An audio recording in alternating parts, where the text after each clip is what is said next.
Have you ever felt like you're not quite from here? Like something ancient lives within you, whispering truths the world has long forgotten. You walk through life, sensing more meaning, more depth, more to everything. Yet no one else seems to notice. This is not your imagination. It is the call. The same call heard by mystics, prophets, rebels, and warriors throughout time. It is the whisper of destiny, a soul memory that flickers in the quiet moments, asking you to remember what you truly are. There are some who do not come to this earth to blend in. They come to stand out, to stand firm, and to stand as bridges between dimensions. These are the chosen ones. And no, this isn't about superiority. It's about responsibility. It's about purpose. A sacred role etched into the soul long before your first breath. They are not here to follow trends or chase fleeting desires. They are here to fulfill contracts written in the language of stars and sealed in the silence between lifetimes. In every culture, in every age, there have been those marked by a divine signature called to heal, to speak truth, to awaken, to protect, to guide. Some call them prophets, others warriors of light. In the modern age, they go by many names: empaths, lightworkers, spiritual rebels, mystics. But beneath every title, there's one truth: they did not choose the mission. The mission chose them, and often, it chose them through fire. What does it truly mean to be chosen? It's not about being better. It's about carrying more light, more shadow, more clarity, more burden. It means being born with a blueprint that doesn't match the world's map. You sense deception as where others see comfort. You feel out of place in a world obsessed with illusion, but deep inside, you know you are here for a reason. It begins with a restlessness, an ache that no achievement can soothe, a knowing that the world is asleep, and you are not. You begin to see the cracks in the illusion. You hear the silent cries behind people's smiles. You feel the weight of unspoken truths. And deep inside, you know you were born to change something. Maybe everything. This is your initiation. Many chosen ones experience early suffering, betrayal, loss, abandonment, not as punishment, but preparation. Like iron in the forge, your soul is tempered through adversity. Through pain, you remember. Through struggle, you awaken. This is why many chosen ones walk alone, not because they are unloved, but because the world cannot yet meet them where they stand. This is not a fantasy. It is a sacred reality that repeats through myth and scripture. Think of Moses, hearing the voice from the burning bush and being tasked to liberate a nation. Think of Joan of Arc, a teenage girl who heard divine voices and led armies. These are not coincidences. They are archetypes, mirrors, reflections of what is also in you. This video is not a list. It's a mirror. And if you feel a flicker in your chest as these words pass through you, you may already be answering the call. If your life has felt like a puzzle that doesn't quite fit, perhaps it's because your shape is meant to reshape the world. Over the next chapters, we'll explore the 9 sacred archetypes of the chosen ones. Each carries a different energy, a different gift, a different mission. Some are visionaries who see the future. Others are silent healers who mend the unseen wounds of the soul. Some walk alone in nature. Others ignite revolutions in city streets. But all are bound by one sacred purpose: to serve the awakening of humanity. This isn't just about understanding your purpose. It's about reclaiming it. It's about remembering who you were before the world told you who to be. And it's about realizing that the journey ahead is not meant to be walked in fear, but in faith. Because when you awaken to your true identity, the universe aligns to support you in ways that defy logic and expectation. So before we begin, I want you to breathe deeply, not just into your lungs, but into your soul. Because what we are about to uncover isn't just a description, it's a recognition of something ancient, something divine, something you've always known, but perhaps forgotten. There is a language older than words, a fire older than flame, and it burns in you still. You are not broken. You are being summoned. And the reason everything felt so out of place is because you were never meant to fit in. You were meant to awaken. So, if your path has been lonely, confusing, painful, know this: the storm wasn't meant to destroy you. It was meant to strip away everything that was never truly yours. It was meant to reveal what was. And now, your journey begins. Among the many faces of the chosen ones, there is one that sees beyond time. One who gazes into the river of fate and pulls forth visions from the mist. They are not fortune tellers in the carnival sense, nor do they claim certainty in every glimpse.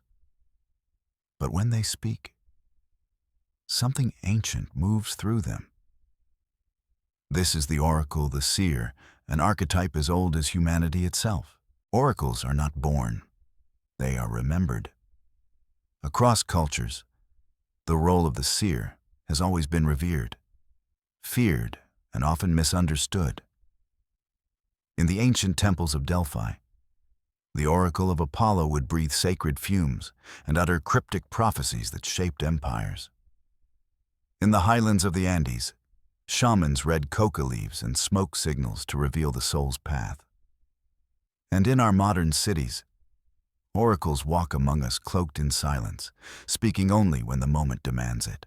To be an oracle is not simply to know.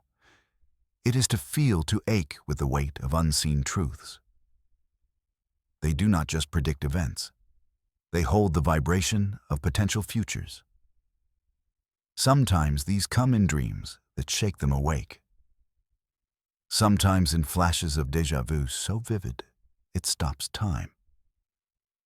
But often, their knowing emerges in the stillness between words, in the trembling air before a storm, or the way a stranger's eyes flicker with unspoken grief.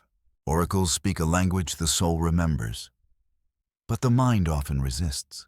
If you've ever known something without knowing why, if you've ever felt the pain of a friend before they called you, or seen a tragedy in a dream that later unfolded, this gift may live in you. Oracles are empathic not by choice, but by design. They are tuned to a cosmic frequency where thoughts, emotions, and timelines intertwine. This sensitivity is both a blessing and a burden. Many oracles struggle in childhood, overwhelmed by energies they can't explain. They are often labeled as overly sensitive, anxious, or lost in imagination. But in truth, they are ancient souls relearning how to see.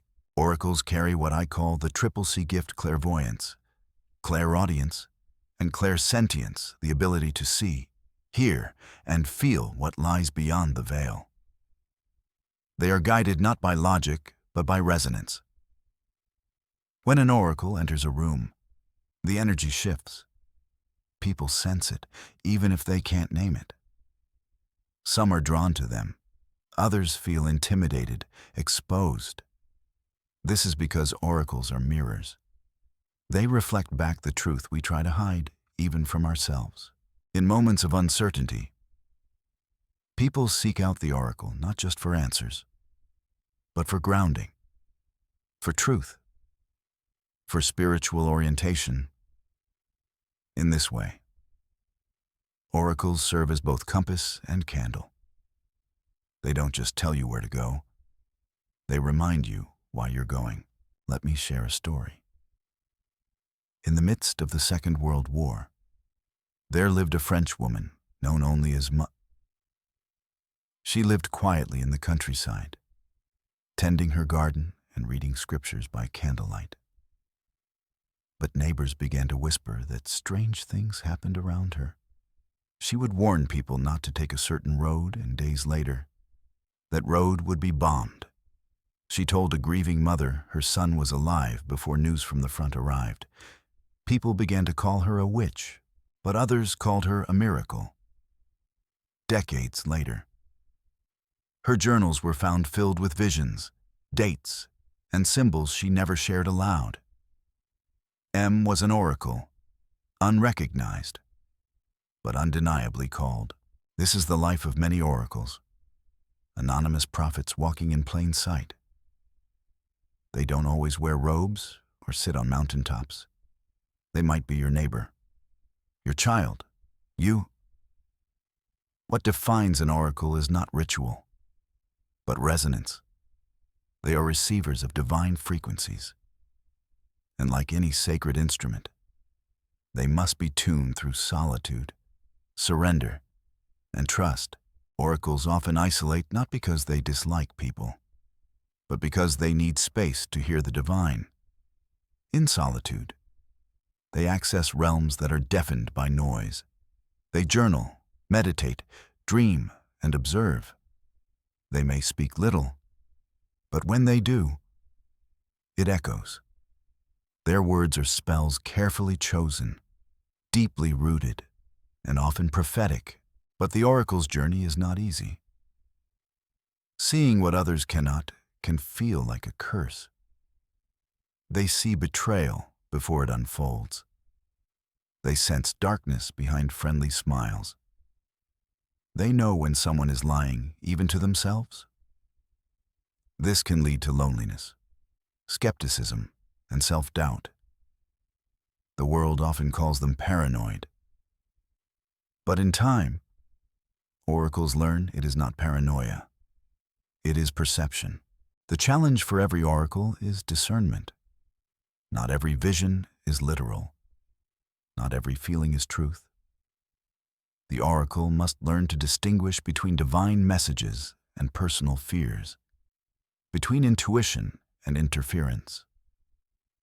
This is the sacred training of the seer, to refine the inner sight until it pierces illusion, but bows to compassion. You may wonder, why would the divine give such a heavy gift? The answer is purpose. Oracles are here to guide, not control, not command, but guide. In times of confusion, their role is crucial. They hold a lantern at the fork in the road. They whisper truths that wake the sleeping. And most of all, they hold space for the emergence of what has not yet been born. If you feel called to this path, know this: you are not alone. There have been oracles before you, and there will be oracles after you. You are a thread in a timeless weave of visionaries who refuse to close their eyes. And as we continue this journey, remember, the oracle does not seek the spotlight. Their gift is not loud. It is luminous. And in a world drowning in noise, their silent sight becomes salvation. You were not made to guess. You were made to know. And in knowing, you help others remember. That is the power of the oracle. That is your sacred calling. Not all chosen ones walk with visions of the future or carry the weight of ancient prophecies. Some are born with a fire in their chest and wind in their veins, beings who simply cannot be tamed. They are the free spirits, the wild hearts, the soul revolutionaries. They were not sent here to follow rules. They were sent here to remember freedom and to remind the world of it. The free spirit archetype has existed in every generation, often misunderstood, even feared. But make no mistake, this is not rebellion for the sake of chaos. This is sacred defiance, a refusal to conform to systems that poison the soul. These are the chosen ones who wake up. Look around and simply say, "This is not right." And unlike many, they act on that knowing from the outside. The free spirit may appear scattered, unconventional, or even reckless. They are the ones who drop out of college to live in a van and travel the country, or leave corporate jobs to grow food and build intentional communities. But beneath their seemingly radical choices lies deep spiritual intelligence, a knowing that freedom is more than a lifestyle. It's a state of being. The free spirit doesn't ask for permission. They don't wait for society's approval. They know that their liberation is an act of service, because every time one soul breaks free, they give others the courage to do the same. Their life becomes a living invitation. You can be free too. I remember meeting a man in Thailand named Kai. He had once been a Wall Street analyst, earning 6 figures, living in a Manhattan high-rise.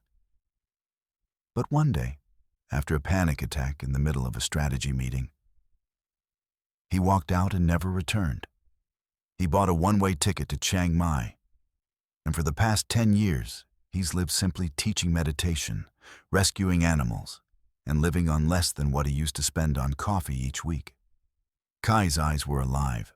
He spoke like someone who had tasted the sky. His joy wasn't performative. It was peace. This is the free spirit's reward, a life lived on their own terms, no matter the cost. But this path is not without challenge. Free spirits often face rejection from family, society, even themselves.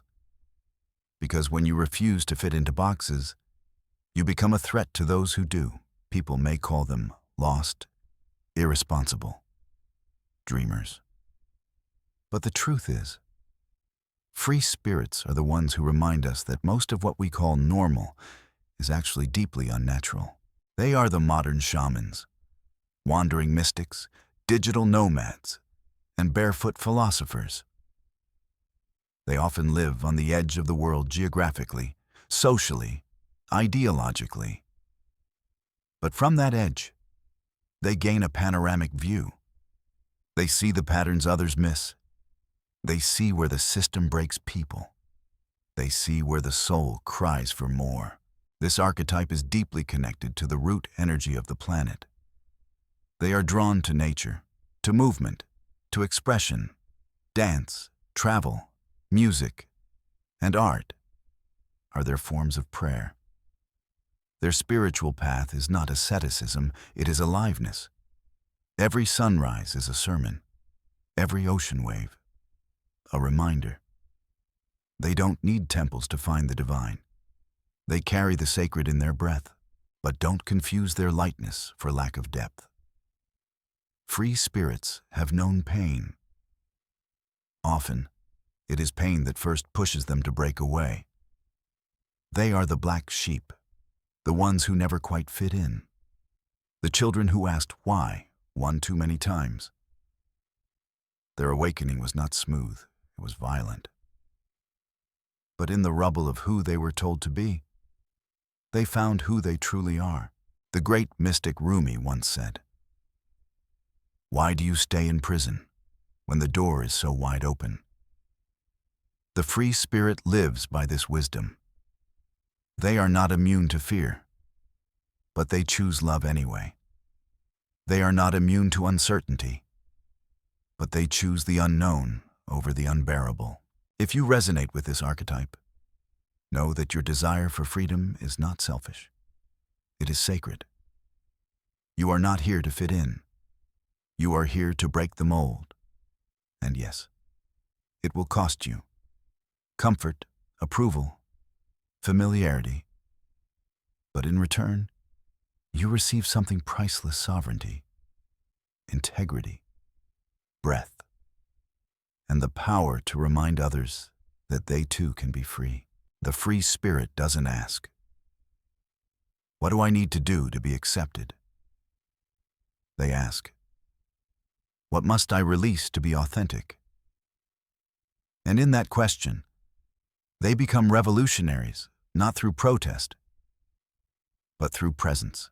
So if you've ever felt the urge to walk away from everything you've known, not to escape, but to discover, if your soul longs for wide skies and untamed earth, if you dream of a life that feels like truth, you may be carrying the fire of the free spirit.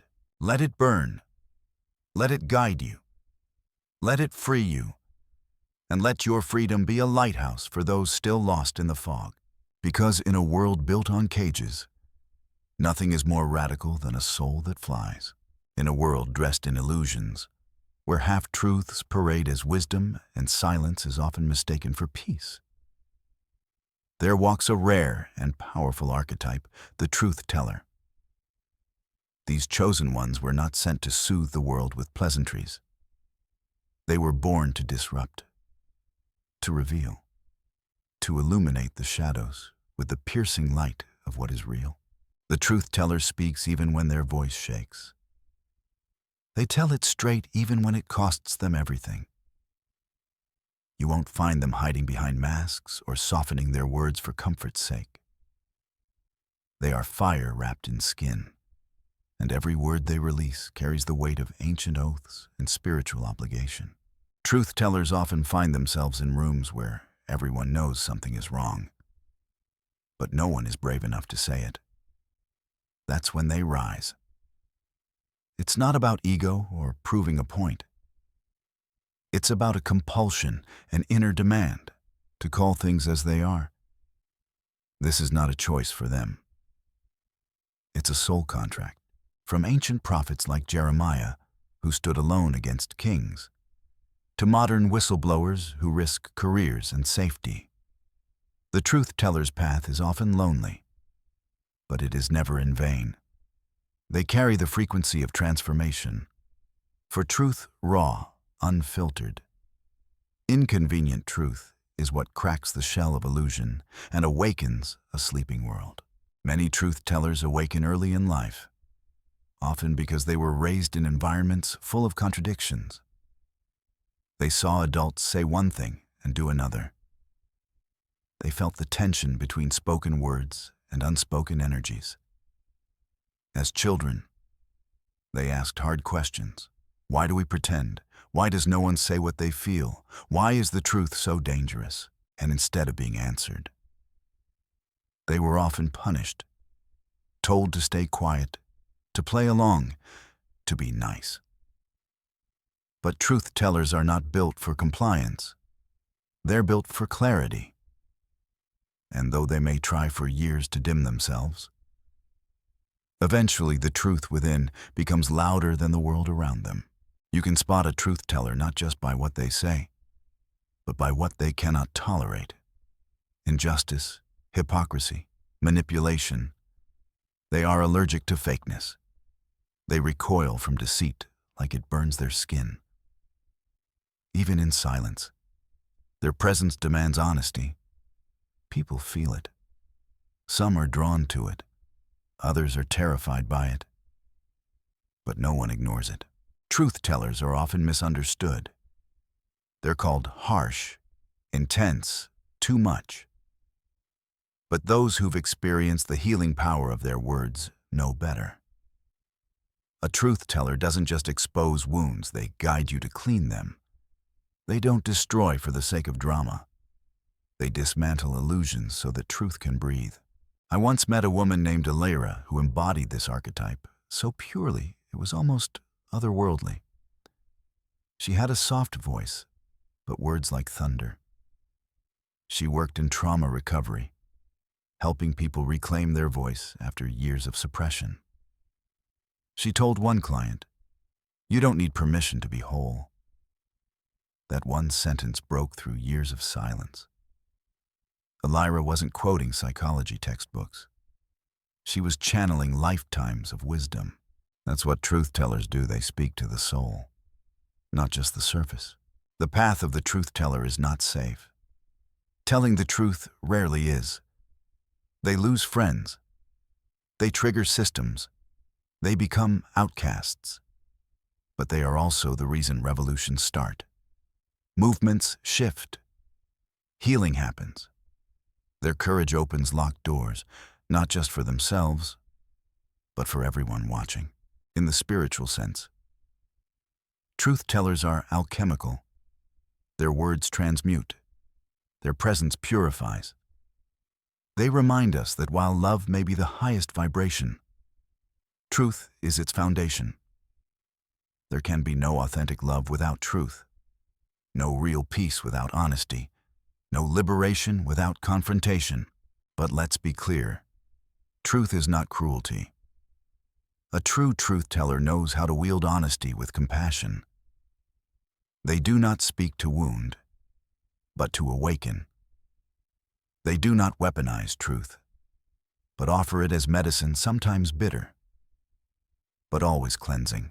If you are a truth-teller, you may have questioned why your life has felt like one long fight to be heard, to be believed, to be free. It's because your voice was never meant to be caged. It was forged in the fires of a deeper knowing. Your words carry codes that unlock people's inner prisons. And yes, it's exhausting, but it's also sacred. You were born to break spells, to tear down the beautiful lies and reveal the beautiful truth. You were born to be the voice in the silence, the roar in the void, the clarity in the confusion. That's not just brave. That's holy. So speak, even if your voice shakes, even if they turn away, even if they call you dangerous. Speak, because someone out there is drowning in lies, and your truth might be the breath that saves them. Not every chosen one comes cloaked in mysticism or marches through the world with a flaming sword of truth. Some arrive quietly, slipping into the structures of society like light through a crack in the wall. They don't scream their message, they embody it. They don't demand attention, they attract it. These are the inspiring infiltrators, the hidden messengers of light. This archetype is subtle by design. They are not here to fight the system head-on. They're here to shift it from within. Artists, musicians, influencers, actors, teachers, anyone with a platform or a voice can be an inspiring infiltrator. What sets them apart isn't their job title, but their intention. Behind the beauty, the music, the charisma, is a coded transmission, a spiritual signal, cloaked in everyday expression. Inspiring infiltrators are often born with a magnetic aura. People are drawn to them without always knowing why. Their smile feels like home. Their voice stirs something ancient. Their presence inspires without effort. And yet, many of them have no idea how powerful they truly are. Their impact is not always measured by likes or applause, but by the way hearts open when they speak, sing, or simply show up. There is a reason why ancient mystics believed music was a direct link to the divine. Sound, rhythm, color, beauty. These are not luxuries. They are languages of the soul. The inspiring infiltrator knows this instinctively. They understand that you don't always wake people up with warnings. Sometimes, you wake them up with wonder. I once met a singer in Brazil named Amara. Her music blended Portuguese lyrics with sacred chants from forgotten tribes. She sang on street corners, in cafes, at festivals. Her songs were lullabies for the soul. People would stop mid-conversation, eyes glistening, hands over hearts. She never once told them to wake up. She never lectured or preached. But those who listened found something inside themselves that had long been buried. Amara was an infiltrator, an agent of awakening wrapped in melody. That's the essence of this archetype stealth illumination. Inspiring infiltrators don't always look like spiritual leaders. Some wear lipstick and high heels, others wear hoodies and cracked sneakers. They blend in because their mission requires it. Their stage is the ordinary world. Their audience, everyone. But let's be clear, this is not manipulation. It's transmutation. They take the platforms of the world and use them as vessels for light. A film that stirs the conscience. A painting that opens the heart. A comedy set that plants seeds of awareness. They do not shout to be heard, they whisper straight to the soul. Many inspiring infiltrators walk between two worlds. They understand pop culture and spiritual truth. They speak both languages. They know how to package deep wisdom in a way that doesn't scare people away. They may work in mainstream industries, but they do not serve mainstream values. Their allegiance is to awakening. Always. The path of the inspiring infiltrator is not easy. They are often underestimated. Their lightness is mistaken for shallowness. Their art dismissed as fluff. But inside, they are ancient architects of consciousness. Their courage lies not in confrontation, but in consistency. They keep showing up. They keep creating. They keep loving. Sometimes, they feel like imposters. Am I really making a difference? They wonder. Does my art matter if you've ever felt this way? Here, this beauty is medicine. Joy is a doorway. Your expression is not a distraction, it's a delivery system for divine truth. Infiltrators remind us that spirituality is not separate from life. It's not only found in monasteries or mountaintops. It's in TikToks that lift the spirit, in fashion that tells a story, in dance videos that make us feel alive. It's in the everyday moments when someone dares to be real, radiant, and awake.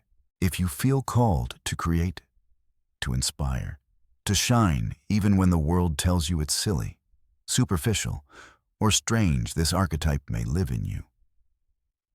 Your mission is not to convince. It's to embody.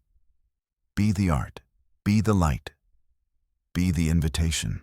Because someone out there is scrolling through darkness, and your creation might be the spark that brings them back to life. You don't have to be loud to be legendary. You just have to be real. And when you are, the world shifts quietly, beautifully. Forever. Not all chosen ones awaken with certainty. Some stir beneath the weight of questions that never quite resolve, sensing their purpose but unable to name it. These are the confused chosen ones' souls caught at the crossroads between knowing and not knowing, vision and fog. And yet, despite their uncertainty, they carry a sacred role to navigate the in-between. The confused chosen one is not lost. They are in process. Like a butterfly midway through the cocoon, no longer a caterpillar, not yet winged. They feel the pull of something greater, a mission whispering in dreams and emotions. But their reality hasn't caught up. There's often a deep frustration, a sense that they're running in place on a path they can't see. This is not failure. It is formation. These souls often know too much and too little all at once. They see the illusion in the system, but haven't yet stepped out of it. They recognize their gifts, but doubt their readiness. They feel called, but unclear on where. And so they float between timelines, identities, choices. But even this floating has value. It teaches surrender. It deepens humility. It opens space for true alignment to emerge. I once sat with a man named Elijah who embodied this archetype with aching honesty. He had studied every spiritual book he could find, attended workshops, journaled his heart raw. And still, he told me, I don't know what I'm supposed to do. But as he spoke, I saw something deeper, a soul shedding what was never real to make space for what is. That confusion, it was sacred. It was compost for clarity. Confused chosen ones are often deeply sensitive. They feel everything, but can't always interpret what they feel. Their dreams are vivid, their intuition strong, yet doubt haunts them. They crave guidance, but distrust authority. They seek connection, but guard their hearts. This inner paradox can feel maddening, but it's also a sign of depth. Only those born for great truths struggle with such great questions. The world tells them to choose a lane, get a job, pick a path, settle down. But the confused chosen one resists, not out of rebellion, but because their soul has not yet given the green light. They may cycle through relationships, careers, or spiritual communities, searching for resonance. But every step, even the wrong ones, brings refinement. This archetype asks us to rethink confusion. What if it's not a lack of direction, but a sacred pause? What if the fog is protective, keeping you from rushing into a version of life that doesn't fit? What if your uncertainty is not the absence of guidance, but the presence of growth? We must remember seeds do not doubt their purpose just because they are buried. They are becoming, and so are you. Confused chosen ones hold medicine for our time. They remind us that the journey isn't always linear, and that the spiral path, the back and forth, up and down, start and stop, is still progress. They teach us patience, presence, and the value of not having all the answers. In a world obsessed with clarity, they are the sacred question marks. But this archetype does not remain confused forever. In time, something shifts. Sometimes it's subtle. A new friendship, a synchronistic moment, a flash of inspiration.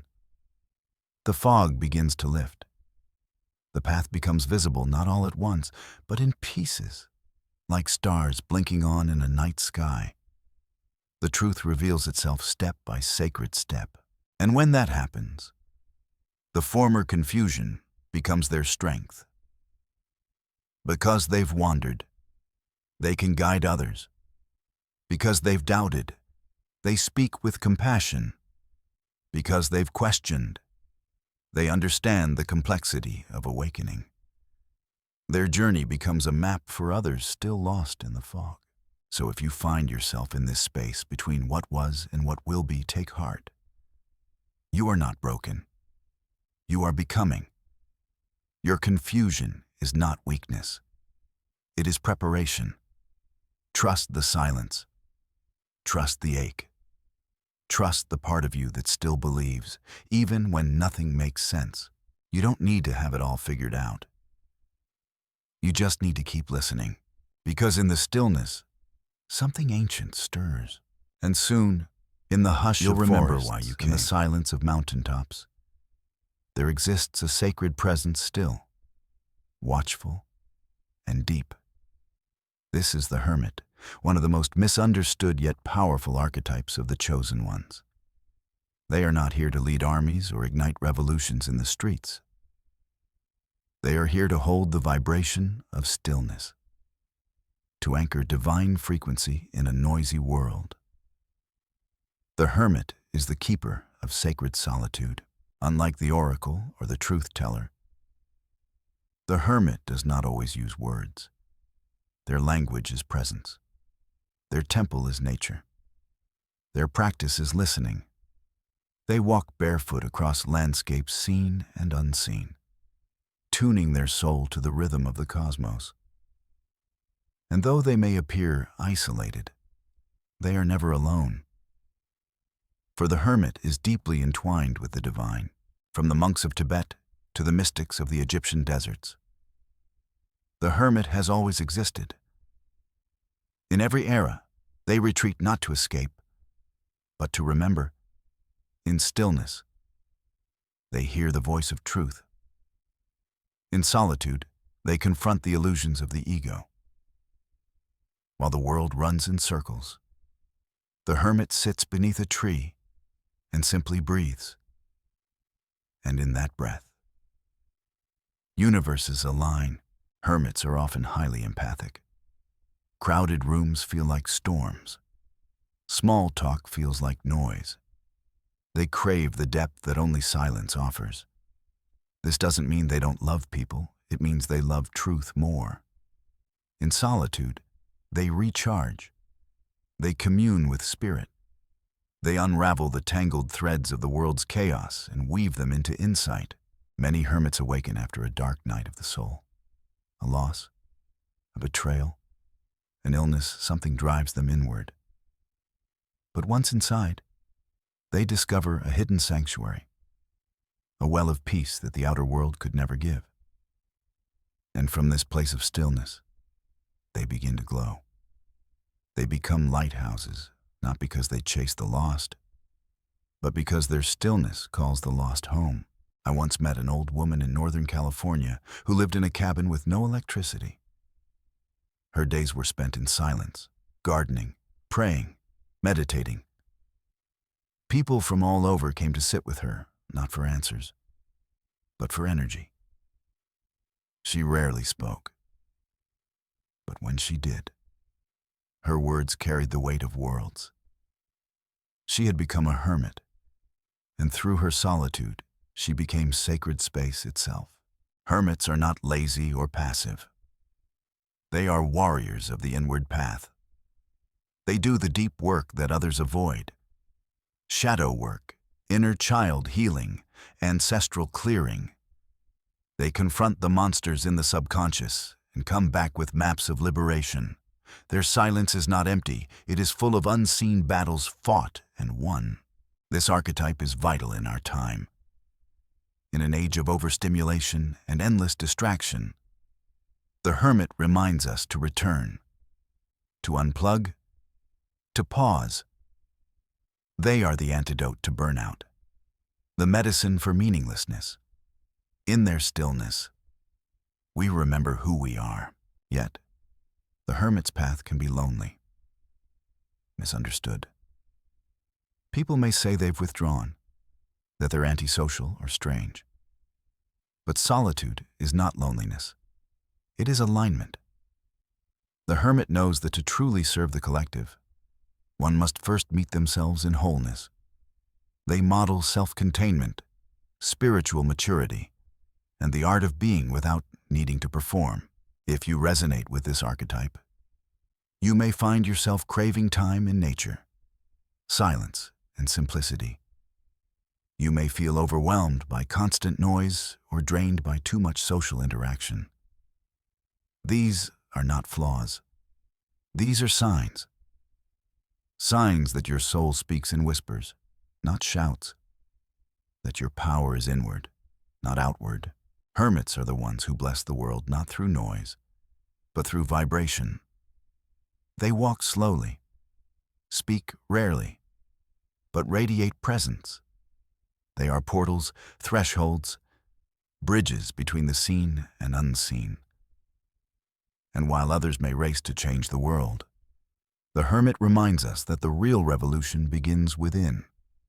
So if you feel called to step back, to go inward, to walk alone for a while, honor that call. It doesn't mean you are falling behind. It means you are stepping into alignment. In your solitude, something divine is incubating. Something powerful is remembering itself through you, because even in stillness, a hermit is never truly still. They are listening, healing, holding light, and when the world is ready, they emerge not to conquer, but to remind us all of the sacredness of silence, the strength in solitude, and the holy truth that sometimes the quietest voice carries the greatest power. Not every spiritual path is paved with rose petals and whispered affirmations. Some are forged in fire. Some require battle cries and unshakable resolve. This is the domain of the warrior, the chosen one, whose mission is to stand. fight, and protect the sacred. In a world lulled into numbness and passivity, the warrior awakens us to our strength. The warrior archetype is ancient and universal. We find it in the Bhagavad Gita, where Arjuna stands torn on the battlefield, guided by the divine voice of Krishna.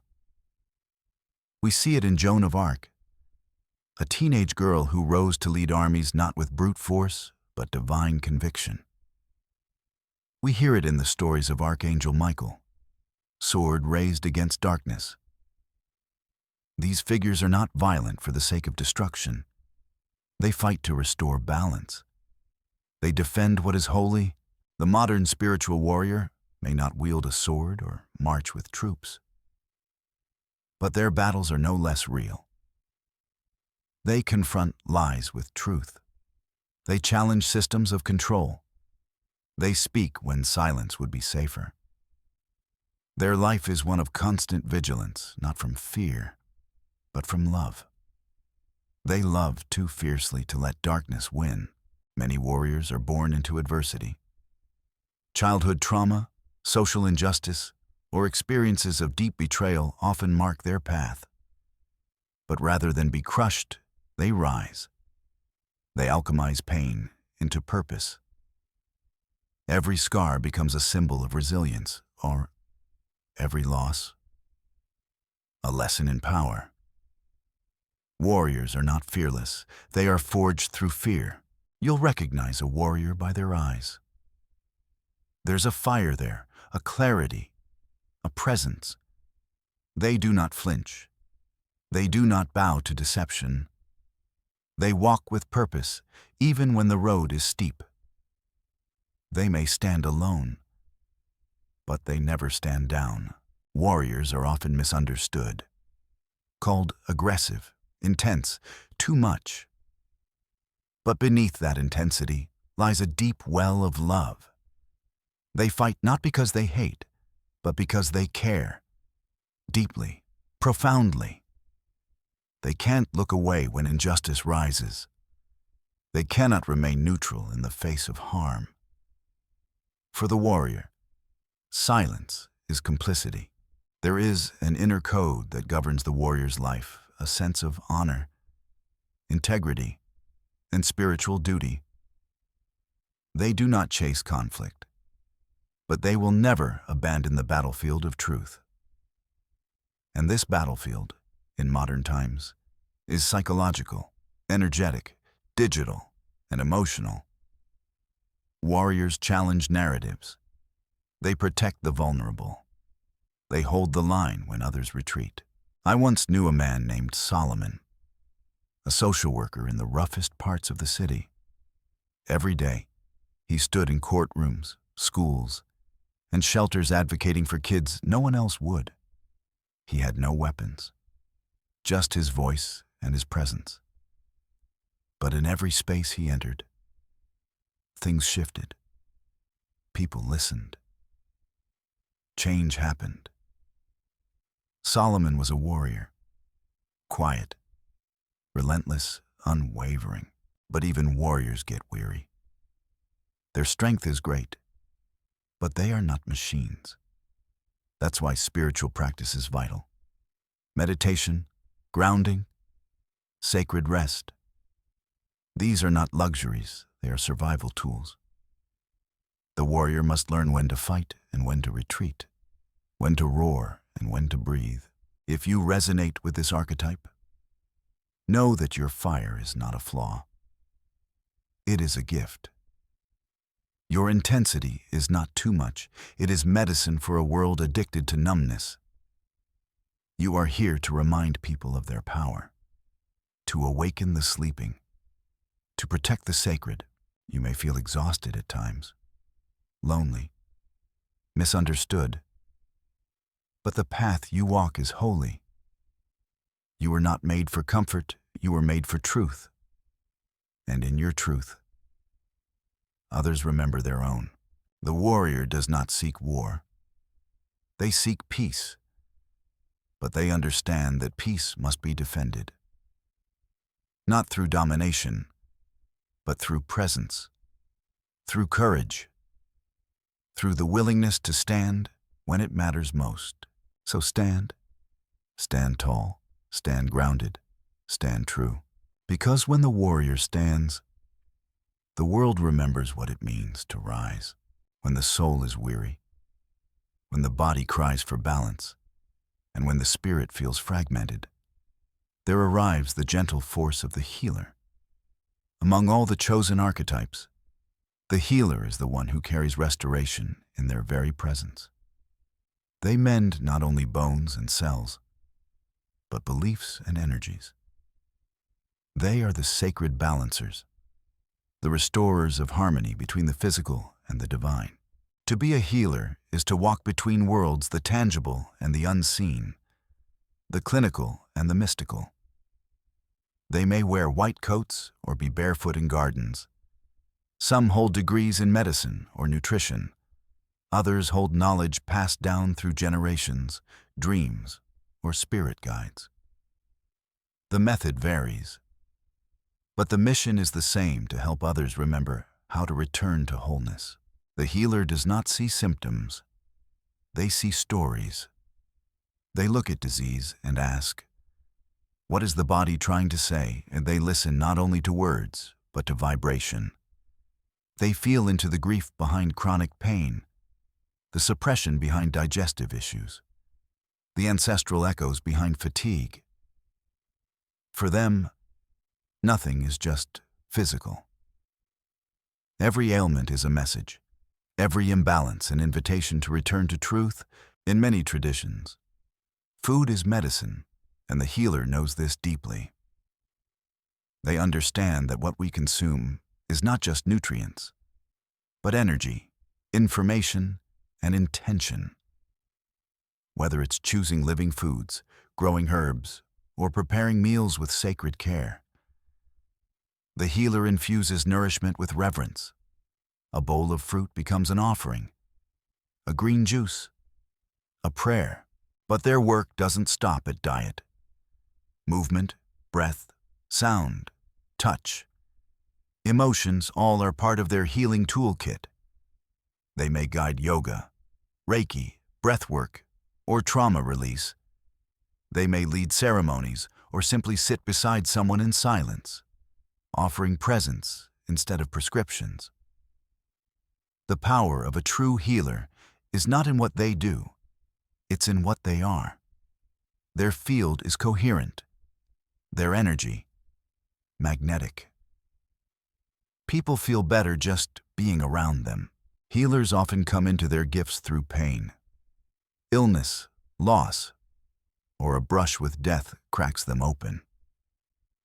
They don't just study healing, they live it.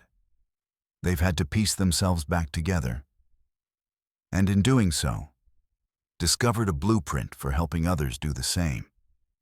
Their wounds became wisdom, their vulnerability, strength. I once met a woman named Sana who survived cancer without conventional treatment. She turned to herbs, raw foods, spiritual practice, and emotional release. Her journey was brutal, but it awakened something miraculous. Today, she helps others find their healing path not by telling them what to do, but by helping them trust their inner compass. She teaches that healing is not a straight line, but a spiral, and that wholeness is not perfection, but integration. The healer archetype is rising now because humanity is remembering that true wellness isn't about suppressing symptoms, it's about aligning with life, with nature, with soul. And in a world where disconnection has become the norm, healers are the sacred bridges back to balance. Yet their path is not easy.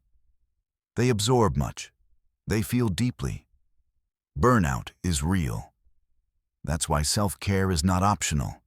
It's sacred responsibility. A depleted healer cannot serve.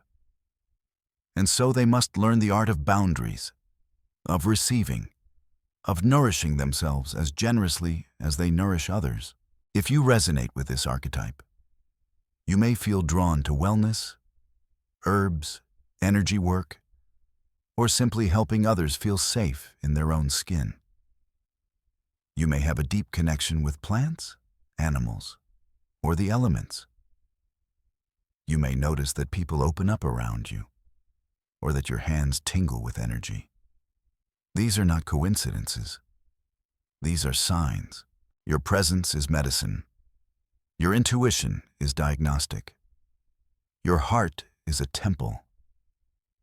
And while the world may not always recognize your role with titles or certificates, know this: every moment you hold space for another to heal. You serve the divine, so take care of yourself. Healer, rest, nourish, receive. Because your gift is not just to fix it, is to remind us all that healing is possible, that no wound is too deep, that no story is beyond redemption. And in your hands, hope becomes tangible, love becomes medicine, and life, even in its pain, becomes sacred again. At the far edge of the firelight, where silence becomes wisdom and time slows to a sacred rhythm, sits the elder, the final archetype in the sacred circle of the chosen. The elder is not defined by age, but by depth. They are the ones who carry the weight of centuries in their bones, even if their earthly years are few. The elder is the living archive of humanity's soul. In every culture, the role of the elder is revered. Among the Lakota, they are the wisdom keepers. In African villages, they sit beneath baobab trees, telling stories that carry the codes of survival and spirit. In Eastern traditions, they are sages, transmitting teachings through parable, posture, and presence. They are the final step of the hero's journey, not just one who returns, but one who returns bearing gifts for the community. Elders are not simply old souls. They are initiated ones. They've walked the fires of experience and emerged not bitter, but luminous. They've faced betrayal, loss, ego death, and the long dark nights, and instead of closing, they opened wider. They learned not just how to survive, but how to guide, how to hold space, how to witness without judgment and speak without urgency. To be an elder is to listen more than speak, to know when to intervene and when to let life teach. It's to be a bridge between past and future, spirit and matter. Elders are storytellers, but they're also silence holders. They speak in riddles because truth must be discovered, not delivered. I once met a man named Baba Caleb in West Africa. He was nearing 90, but his energy was timeless. He said little, but when he did, it rang through your bones. He had been a healer, a warrior, a father, a refugee, and a teacher. Now, in his elder years, he was simply a presence, a stillness that healed, a gaze that pierced illusion. Sitting near him felt like returning to something ancient inside yourself. That is the gift of the elder. In our modern world, true elders are rare. We have many who grow old, but few who become wise. Because eldership isn't granted by the passage of time, it's earned through devotion, humility, and the willingness to see all things as teachers. The elder does not seek power, but carries it quietly. They are not here to lead movements, but to bless them. They do not chase relevance, because truth is never outdated. Elders remind us of the long view. In a culture addicted to speed, they move like rivers, slow, steady, carved by time. They teach that not all things bloom quickly, and that some wisdom only arrives after everything else is stripped away. Their presence alone can recalibrate an entire room. If you resonate with this archetype, you may have always felt older than your peers. You may carry a depth others find unsettling. You may find yourself guiding others without trying, speaking truths you never read, holding peace in chaos. These are signs. You carry codes. You are a memory keeper. The elder knows that their time is both precious and infinite. They do not waste words. They do not seek approval. They live as if every gesture is a ritual, every encounter a transmission. And when they leave, they do not disappear. They echo. Their wisdom becomes wind in the trees, fire in the hearth, light in the dreams of those they touched. And so the circle closes. The 9 Archetypes Oracle, free spirit, truth teller, inspiring infiltrator, confused one, hermit, warrior, healer, and elder each carry a facet of the divine mission. None is higher or lower. All are needed. All are sacred. The elder watches over them all, holding space for the unfolding, offering guidance not with commands, but with presence, reminding us that while the journey is personal, the destination is shared. So if you find yourself called to stillness, to simplicity, to wisdom that cannot be taught but only remembered, you may be an elder in disguise. Honor that, because in a world that forgets, your remembering is medicine, and in your presence, we all become more whole.